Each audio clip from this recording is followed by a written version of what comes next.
Welcome to How to Storyboard. I'm Rhonda Lauritsen. I'm the founder and a biographer at evalog.life. I'm excited about this topic. It's pretty much one of my favorite things because storyboarding literally changed my life. That's a story for another day.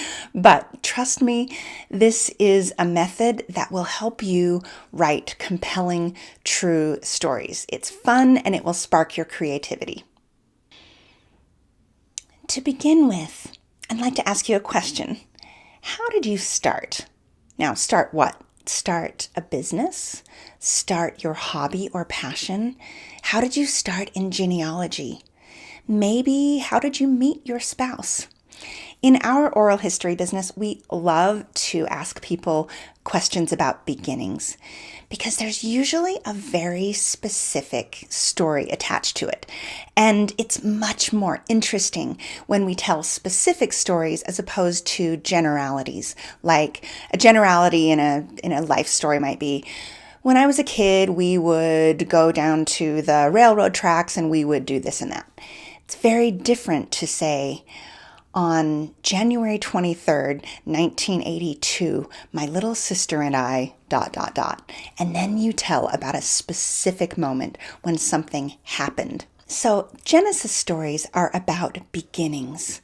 And beginnings are important because they often share not only what happened, but why.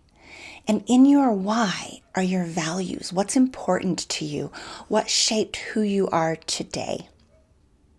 So one of the challenges I would give you as a family history writer, or if you're writing a memoir or biography, would be to curate a canon of important stories. Now, let's define those two words. Curate, I think of as like what a museum director does. So let's say there are a gazillion artifacts in the basement or the archives of the museum. The curator, or the gallery director, has to decide which items have the most meaning and would be the most interesting and inspiring to viewers. So they pull those artifacts out of the basement and display them beautifully. That's what you'll do with your stories. You'll pick of all the many stories you could tell, which ones are the most important that you're going to polish up and put on display for your family. By a canon of stories, I mean kind of like in the Bible where there were a bunch of stories of things that happened, but the powers that be decided which ones would sort of make the cut, which stories have endured the test of time. And in those stories are the ones that have the most to teach, the ones that share the values. So if you think of your personal canon of stories, these are the ones that will tell your family what's important to you, why it's important, and how you learned those lessons. That is how we teach without being preachy. So by the end of this class, you will be able to identify the 3 most important beats in your story, and you'll be familiar with the storyboard method so that you can map it out in a way that will be interesting and compelling to your readers. So let's begin with how to storyboard. What is a storyboard? Okay, right off the bat, I have to tell you that in Hollywood, storyboard has a specific meaning. A storyboard is what the artists draw to map out an entire story. So that is a series of drawings and sketches. In this case, we're referring more to what the screenwriters would use, which would be a beat sheet. So those are specific terms of art in Hollywood. But for lay people like you and I, we're working on family histories and our own stories, the word storyboard sort of makes sense. And a lot of other industries use storyboard just to mean the way that you map out a story. So in front of you here is a real storyboard that I have done with my template for an entire book. This was for the biography of Becky Lockhart, who was the first female Speaker of the House of Representatives in Utah. So this is, don't get bogged down, by the way, on like what's on the screen. There are a lot of words here. I just want you to have a visual of how this looks. And I also want you to understand that I use storyboarding, this exact same template, for entire books, and I use it for 2 and 3 minute videos. So it can expand and contract depending on any length of the story. I think it works for everything.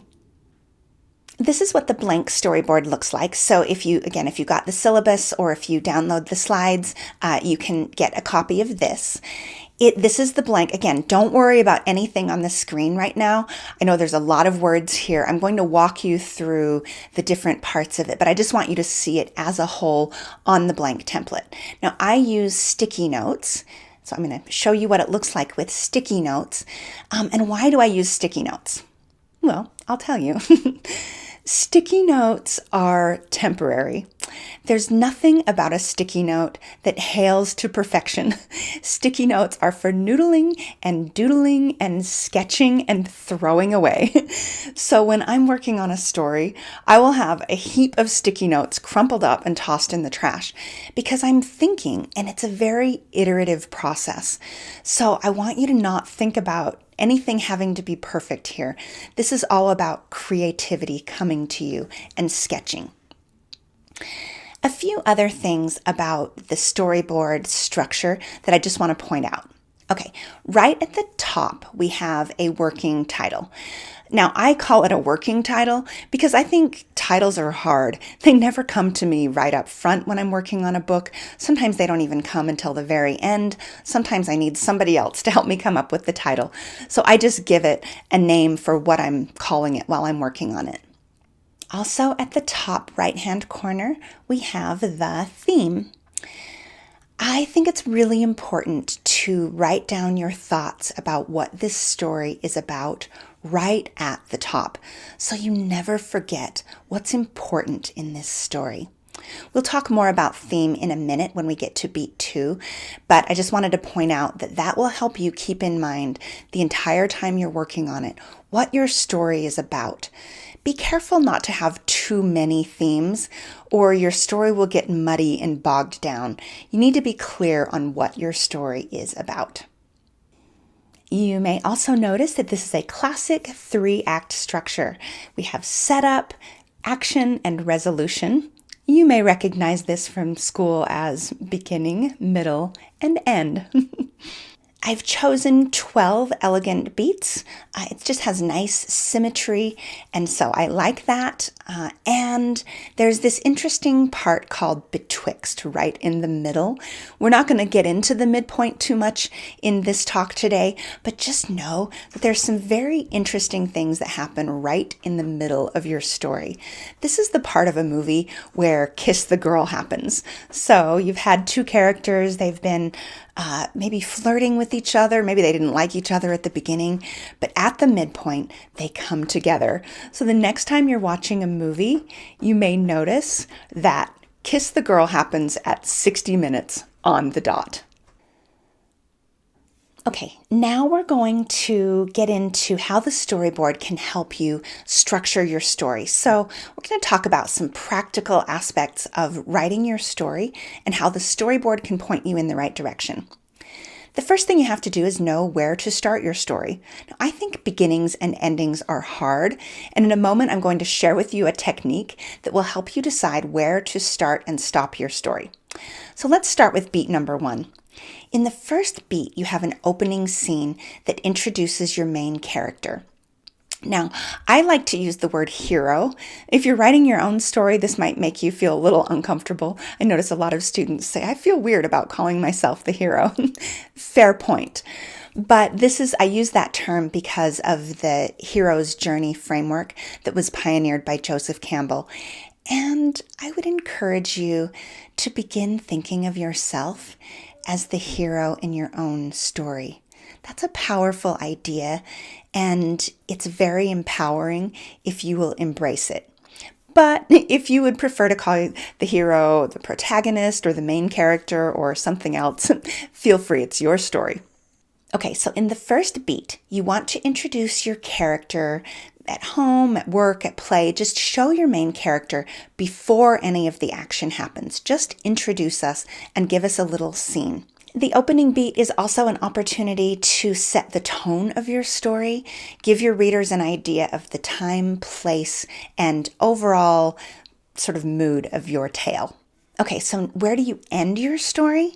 This is where the Hollywood technique is really fun because you can show your opening and closing scenes like a bookend. Like you show your hero before the action and then after the action, like mirror opposites of each other. It's really satisfying if you can set up scenes that feel the same, except everything is different because the hero has changed. We mentioned theme a minute ago, where you write it at the very top of your storyboard. But beat number 2 is where you actually introduce the theme to your readers. Now, how do you do this in an elegant way? I mean, it seems kind of on the nose to just come right out and say, this is what it's all about. So one way that they do this in movies is through dialogue. You can actually have two people having a conversation, and one of them can come right out and make a statement. And if you just look at it on the page, it looks super obvious, but it works if you do it in a conversational way.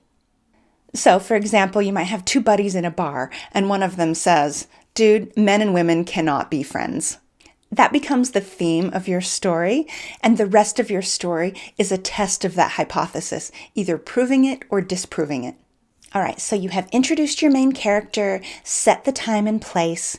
You have given us an idea what this story is going to be about. And now we're on beat number 3, where we introduce the conflict. So in real life, I'm not a big fan of conflict.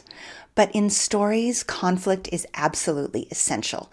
Conflict is the central problem of your story. Sometimes it's called central conflict or problem. Remember that in storytelling, problems turn pages. In classic story structure, we have internal conflict and external conflict.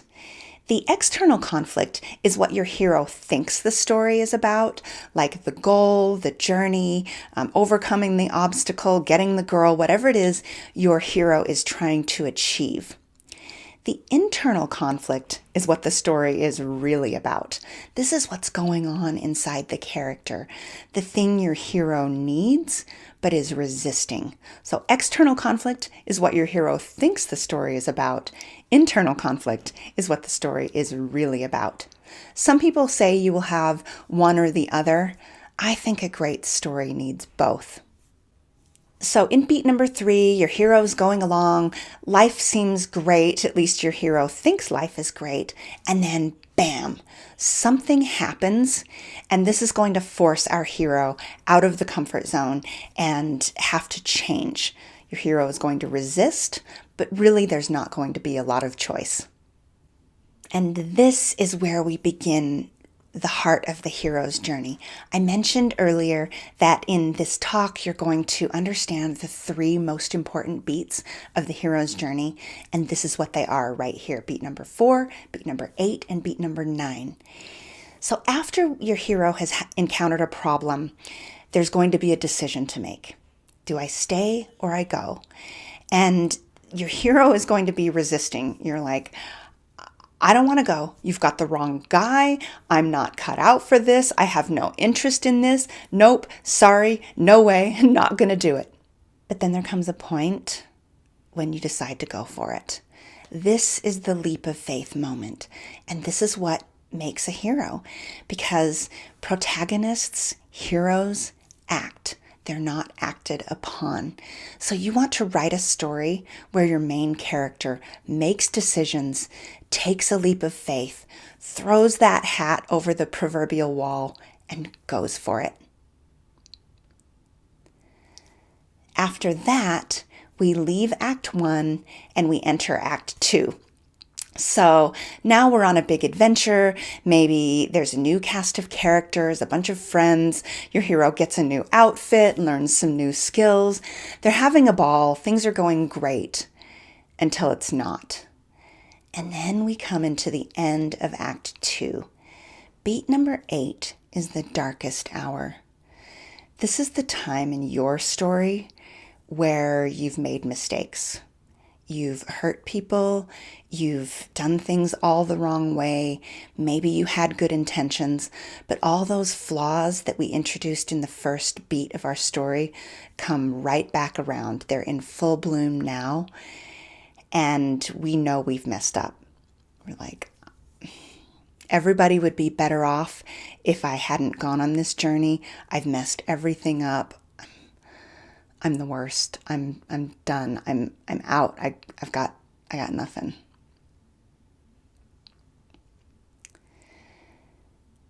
And the important thing about this beat, the uncanny, freaky thing, is that it's important. This moment is the one that changes us. Why did we resist it for so long? Why did our pride keep us from being willing to accept what we needed to do and change? This is the time when we're finally empty of all that. We're ready to let go and embrace what we need to do and what we need to change.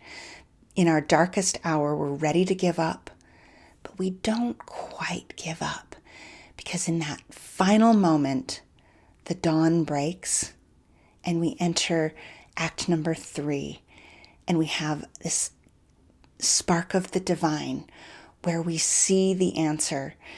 We have inspiration, and we see what's been in front of us the whole time. It's there, and we know what we have to do, and we're ready to rally and bring it home in Act 3. Storm the castle, get the girl, do whatever we have to do, bring everybody together, and have a heroic ending. So we have triumph at the end, a celebration, and then we can have that final satisfying resting moment that shows our hero after the change. And there's something I want you to take note of, and that is every great story is about transformation. So that's why it's so important to show our hero before the change and after the change. It's very satisfying, and that's what all great storytelling is about.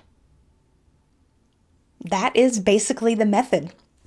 I know we covered that quick. We didn't go over all the beats, but that's essentially how it works.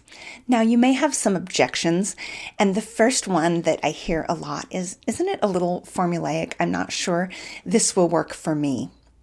I find that the constraint of having a template actually sparks my creativity. It doesn't inhibit it. What I find, especially in true life stories, is that it helps me know what to look for. If you are a writer, you may have heard the term plotters versus pansters. Do you know which one you are? Plotters are people who like to have the story all mapped out in advance. They like outlines, they know where things are going.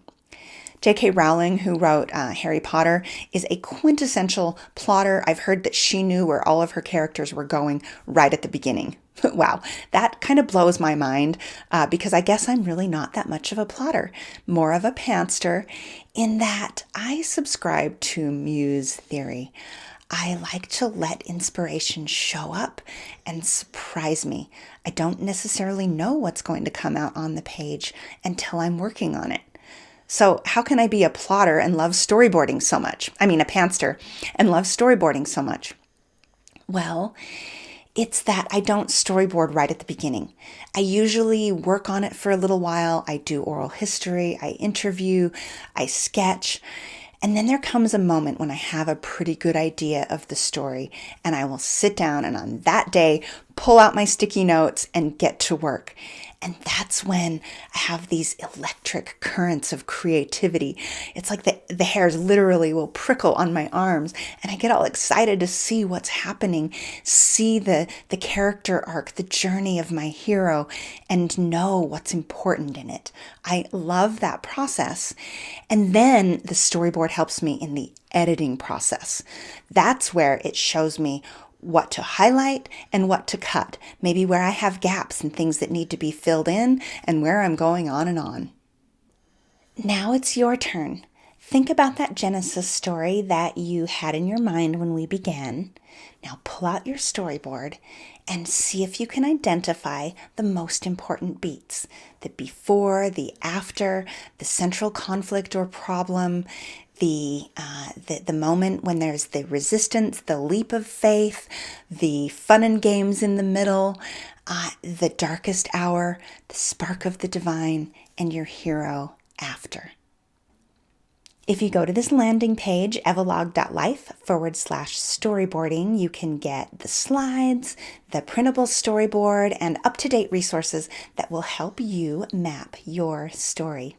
And I would love it if you checked out my other 2 RootsTech talks. I did one of these also on sensitive subjects, writing about the hard stuff, and another one on oral history, how to interview and preserve voices.